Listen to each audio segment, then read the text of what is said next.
But I had an epiphany. I was thinking about, I was reading the book Atomic Habits, right? And excellent book. If you haven't read it, excellent book. But he talks about building habits and building all that. And it kind of triggered something on me. It was like, why is it that people that when they make a goal, right? A New Year's resolution, oh, I'm going to lose weight. I'm going to get in shape. I'm going to start investing. I'm going to create my savings. I'm going to do all this, right? Why is it that they fail? And the reason I believe they fail is because they have a goal of, I'm going to lose 15 pounds.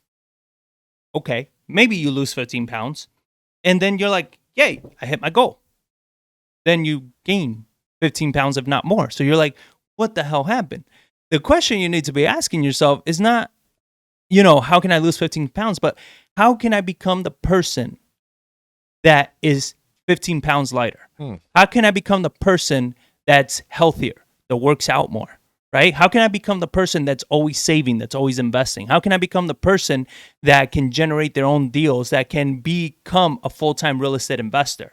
Not how can I get my next flip? How can I become a person that's always investing in real estate? Because when you shift that, I think that when you shift that mindset, you don't only lose the 15 pounds, but you keep it off and you get in excellent shape, because your goal is not short-term, it's long-term goal. It's how do I become that person, right? Yeah. Every time I always hear people that, and I'm guilty of this. I'm not saying like, hey, this is everybody else. I'm the number one person with my short-term goals and everything. But you say, everybody says the same thing when they get into business. Oh, when I make money, that's when I'm going to start saving. When I make money, that's when I start investing. What you don't understand is that the longer you wait, the more you're building a habit of not saving, of not investing. So that's where I think that was my epiphany this past week. Well, I mean, it's very true, because everyone looks at the person and is like, oh, look how great they look how fit they look how this is like I want to look like that. It's like, well, to look like that, you have to live the life that they're living. It's like, what habits do they have? It's like they don't go eat ice cream before they go to bed. They don't. They go to the gym regularly. They constantly do the things that. That's why I'm so buff. There you go. So, he's not laughing at you. He's laughing with you. The comment was just funny. That is true. I mean, for sure. And it's like, even like a real estate investor, it's like, what do the successful people do? What does like the wealthy people do? Like, oh, well, they have money so they can invest. Like Warren Buffett, like, what is it? Like 80% of millionaires are self-made millionaires. Yeah. Like they didn't inherit wealth. Like, what were the habits that they started doing? And there's numerous books. There's numerous things that just create, like, where they say, like, just start with $10 a week, a month, whatever it is, and get in that habit of transferring money over.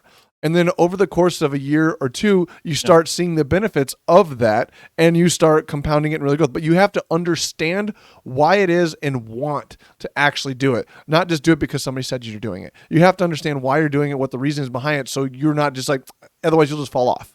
Yeah. You won't pay attention. If somebody's telling you to do it, or you have a short-term goal or something like that, you're just not going to do it. So when it comes to real estate, it's like, you got to get in the habit of realizing, like, this person has a problem. I need to figure out how I can solve it. But then at the end of the day, like, money does have to come from it too, because you have to live your life. For sure. And that's, so I wanted to share a personal story, right? So cue the sad music. You bring out the violins. But this past week, it's the first time I've ever burned out, right? I didn't even know that was a thing. It was beyond... All those other people were just lying, talking about burnout. Yeah, I was like, you pussies, you just complaining about this. But anyway, I hit that level, and I was like, it was scary, because I mean, I would read things, but I wasn't comprehending what I was reading. Like, it was beyond insane how my brain was just like, nope, I'm done. So it was pretty crazy. It was kind of scary. But one thing I realized was, that's where it came from, is I realized my habits. So I had a habit of being in survival mode, right? I mean, people know, I grew up as an immigrant in this country, so we were always on the edge of, like, any minute now we could get deported for whatever reason, right? So we can lose everything. So you're always kind of working in survival mode your whole time. So I had that habit of always working in survival mode. That means that I have to do everything. I have to do everything right now. I have to hurry up. I have to work hard. I can't stop. I can't take breaks. I can't relax. I can't enjoy things. Not realizing that I'm already a citizen. I mean, I don't think they can kick me out now, but I'm a citizen of this country. So that's great. Our business is doing pretty damn well, right? So we're doing very good. So we don't need that money. We don't need to work as hard like, hey, like we used to work that because we weren't going to eat next week, right?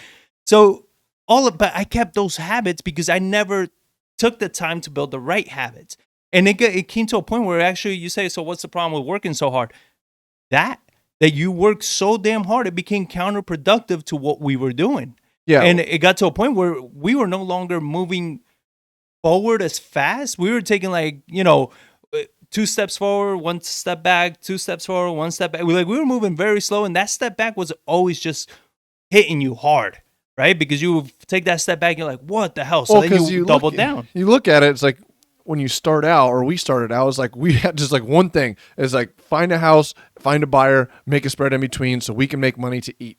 But now it's like we've expanded our business because like we don't like this show. Like this doesn't just happen overnight with no work involved. Right. All the social media, all the housing, I mean, we were just doing wholesales. So now we have buy and holds, we have new builds, we have fix and flips, we have a number of different projects going on, number of different things, all the things that we want to do. And you go at it with that same mentality. It's like, I got to do all of them and work so hard at every single thing to where it's like the analogy of like you're jack of all trade, master of none. It's like you're working at everything, trying to do everything to move them all forward, and none of them are moving forward, and you're actually going backwards. Yeah. Because like what's that saying? If you're not growing, you're dying kind of scenario where it's like I'm focusing on everything all at once, doing all these projects, all these things that I want to do at one time with all this work, and none of them are actually taking the proper time to curate it, to get it to really move forward to where it can sustain itself. Well, and then too, like you and I discussed, when we were starting off, a lot of those multiple things that we were doing were actually pretty small things, right? There were things that we were doing a lot of multiple things because they could be accomplished within the day, within the week. So you can do a lot of multitasking because we weren't that big. It was just us. Yeah. Where now, like the projects that we're working on, the things that we're working on, they're actually things to set up systems, to scale a business, to go to other cities, to do more things, to take in a lot more money. It's like, no, these tasks actually take more brain power. They take more time. They take more planning, more action, more curating, more, taking care of than what we used to do. But the habits were there. The habits of just do everything at once and then realizing that's like, none of it is getting done. You know what I mean? Like nothing's moving forward. And then because nothing's moving forward and you're getting to a level, it's like, you actually start moving backwards. Well, you get frustrated and you try to work even harder to make it all go move forward at the same time. And it's like it's a self-reinforcing circle down to the bottom of just,